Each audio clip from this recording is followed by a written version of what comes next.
నమస్కారం అండి. నేను మీ సామాన్యుడు పాండురంగారావు అండి. ఈరోజు చెప్పదలుచుకున్న విషయం ఏంటంటే, నేను ఒక వారం, 10 రోజుల నుంచి చిన్న ఎంక్వైరీ చేసుకుంటున్నానండి. అది ఎంత మట్టుకు వాస్తవం, ఏంటి, ఇందులో ఎంత నిజం ఉంది, ఎంత అబద్ధం ఉందని. అది నిర్ధారించుకున్న తర్వాతే నేను మాట్లాడుతున్నానండి. చాలా షాపింగ్ మాల్స్ ఉంటాయి. మనం వెళ్తాం, బట్టలు కొనుక్కొని వచ్చేస్తాం. పాపం అక్కడ ఈ సెక్యూరిటీ గార్డ్స్ ఉంటారండి. 90% షాపింగ్ మాల్స్ కానీ, వాళ్ళు చేసే చోట కానీ కనీసం వాళ్ళకి కుర్చీ ఇవ్వరండి. మినిమమ్ ఒక సాటి మనిషిగా గౌరవం కూడా ఇవ్వరండి.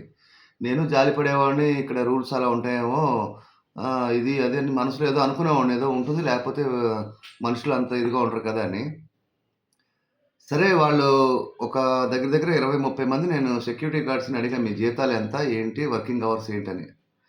కొంతమంది 10 గంటలు అంటున్నారు, కొంతమంది 12 గంటలు అంటున్నారు, కొంతమంది 8 గంటలు అంటున్నారు ఇట్లా. అంతా చూసుకుంటే జీతాలు ఎంత అనుకుంటే తిప్పి తిప్పి కొడితే ఒక 8,000, 10,000 అంతకుమించి లేవు. ఎక్కడో 1, 2 కంపెనీలు ఉంటాయి. 11,000, 12,000 వాళ్ళు కూడా 12 గంటలే మినిమమ్. ఏంటి ఇది 8 అవర్సే కదా! లేబర్ యాక్ట్ ప్రకారం అని చెప్పి నేను లేబర్ ఆఫీస్‌కి ఫోన్ చేసి కనుక్కున్నా.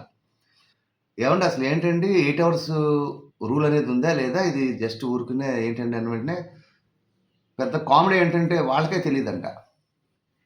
మాకు తెలీదండి అన్నారు. ఇదేంటండి చాలా మీ రూల్స్ కఠినంగా స్ట్రిక్ట్‌గా ఉంటాయి. అప్పుడప్పుడు చిన్న చిన్న పిల్లల్ని పని చేయిస్తున్నారు అపార్ట్మెంట్‌లో, ఇళ్లల్లో ఇదని చెప్పి మీరెళ్లి చాలా హడావిడి చేస్తారు. మీకు తెలియకపోవటం ఏంటండి అన్నారు. నిజంగా తెలీదండి మాకు. అంటే మరి ఇప్పుడు ఈ సెక్యూరిటీ గార్డ్స్ చేస్తున్నారు. వాళ్ళకి 12 అవర్స్ చేస్తున్నారండి. ఇప్పుడు నేను కేస్ పెట్టుకోవచ్చా అనుకుంటే, వాళ్ళు సింపుల్‌గా పెట్టుకుంటే ఏమవుద్దన్నట్టు చెప్పారండి సమాధానం. అంటే నేను ఏదో సమాజాన్ని ఉద్ధరిద్దామని కాదండి. నాకు తెలిసిన ఒక మంచి 10 మందికి చేకూరితే, కనీసం దీనివల్ల ఒక 10 కుటుంబాలైనా బావుంటాయి అని. వాళ్ళ జీతాలు చూసానండి. ఇప్పుడు ఒక స వీళ్ళకి ఒక ఇది ఉంటుందండి. దాన్ని సెక్యూరిటీ గార్డ్ సంబంధించింది మెయింటైన్ చేసే సంస్థ ఉంటుంది. వీళ్ళ జీతాలు 10,000. వాళ్ళకి కట్ ఆఫ్ ఎంత తెలుసా అండి? 10,000 వీళ్ళ పేరు మీద సగం 20,000 అనుకోండి. వీళ్ళకి 10,000 ఇచ్చారు. అందులో 10,000 వాళ్ళు తీసుకుంటారండి ఆ సంస్థ. అది అవసరమా అండి ఔట్‌సోర్సింగ్ ఆ సంస్థకి? కనీసం కుర్చీ ఉండదు. 12 గంటలు ఆడ కుక్కలా నుంచుని, కూర్చుని వాడి ఫ్యామిలీ పిల్లలు అసలు అద్దెలు చూస్తుంటే ఇంటి అద్దెలు ఎలా ఉన్నాయో తెలుసా అండి? ఘోరాతి ఘోరంగా ఉన్నాయి. ఆళ్ళకిచ్చే 10,000 జీతంతో ఏం తింటారండి? దయచేసి ఇదేదో ఉద్ధరిద్దామని నేను వీడియో పెట్టట్లేదండి.